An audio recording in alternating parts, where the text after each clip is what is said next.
बिस्मिल्लाहिर्रहमानिर्रहीम। अस्सलाम वालेकुम वरहमतुल्लाह। उर्दू टीवी में आपको खुश आमदीद कहता हूँ। इंटरनेशनल फ़्लाइट्स ओपन होने के मुतल्लिक अच्छी खबरें आना शुरू हो गई हैं। पहले सऊदी अरेबिया ने ये अनाउंसमेंट किया था जो लोग यहाँ से 2 डोज वैक्सीन की लगवा के गए हैं वो सऊदी अरेबिया वापस आ सकते हैं।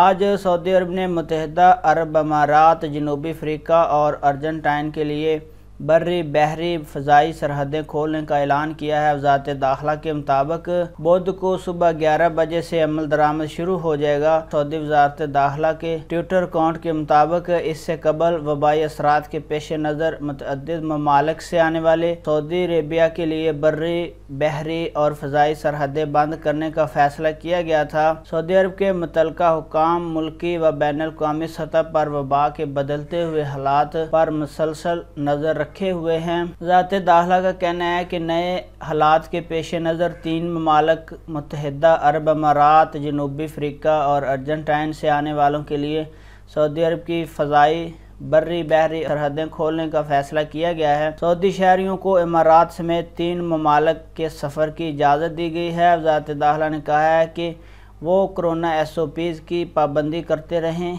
इससे बेपरवाही बिल्कुल ना बरतें। सेहत के हुकाम को कोरोना SOPs पर अमल दरामद के लिए इस हवाले से भी साइंसी बुनियादों पर नज़र रखे हुए है। ज़मीनी हक़ाइक़ को सामने रख कर SOPs में रद्दोबदल भी करते रहेंगे। फ्रेंड्स, इंटरनेशनल फ़्लाइट्स के मुतल्लिक खुशखबरी आपके साथ शेयर कर रहा था। इंशाल्लाह आने वाले दिनों में पाकिस्तान के लिए भी इंटरनेशनल फ़्लाइट्स ओपन होंगी। अपना बहुत सारा ख्याल रखिएगा। अल्लाह आप सब का हामी नासर।